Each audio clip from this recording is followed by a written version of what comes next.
So, da ni yn y aquarium sydd dim ond efo anifeiliaid pridorol, so bob dim ydych chi'n gallu hyd yn yr afon mewn tylu, ydych chi'n gallu hyd yn y aquarium ni hefyd. Da ni'n lot o gwaith cadwraethol hefyd, so byddwn ni'n gweithio efo achub cybanod, da ni yn bridio cymwch a moerfech. A wel, swydd fi, dwi'n gweithio ar y desg yn y sŵ yn gwneud pethau fel dwi'n cymryd tymherau, bwydo'r pysgod, yn gweithio efo cyfryngau cymdeithasol, so mae yna andros o amrywiaeth yn swydd fi ar y funud.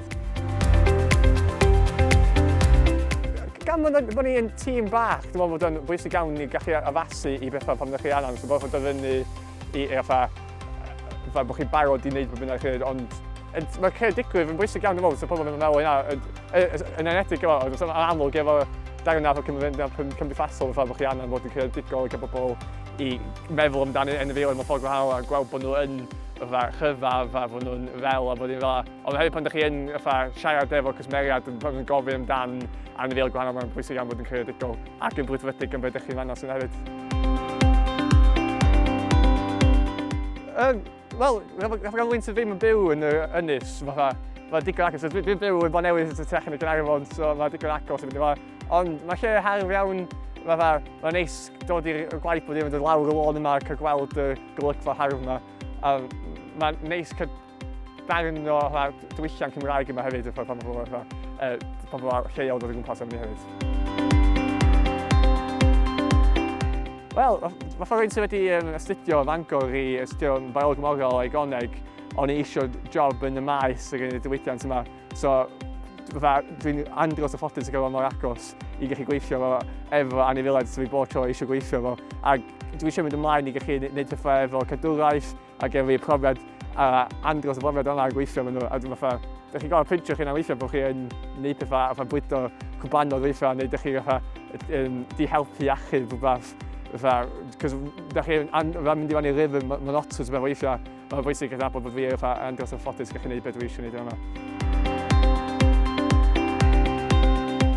Peidiwch â bod yn digaloni gormod os mae'n chi'n troi o a jyst cael ymlaen mynd a trio meddwl am ffyrdd ydych chi'n gallu sefyll allan i bobl eraill. Yn yma, cos am lot o bobl yn siarad Cymraeg yr iaith gyntaf yma, so mae'n gwneud i sefyll allan yma.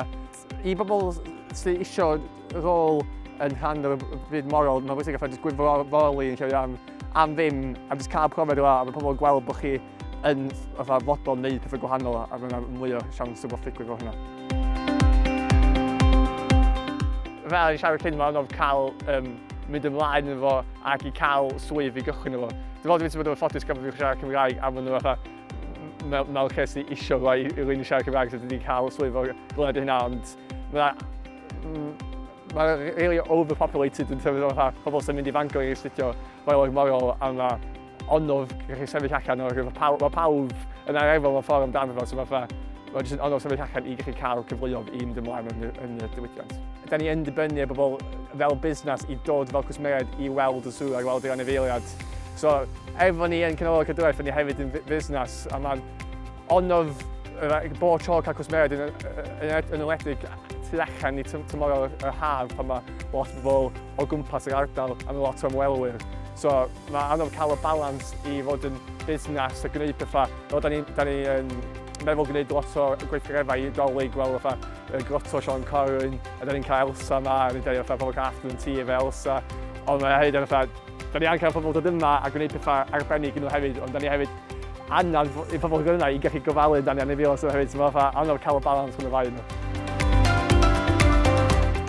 Nid yw'r unig aquarium yn Nghymru erbyn ŵan sy'n bodoli, so mae'n neis iawn i bobl gallu siarad am bywyd morol sy'n bodoli o gwmpas nhw yn iaith Gymraeg.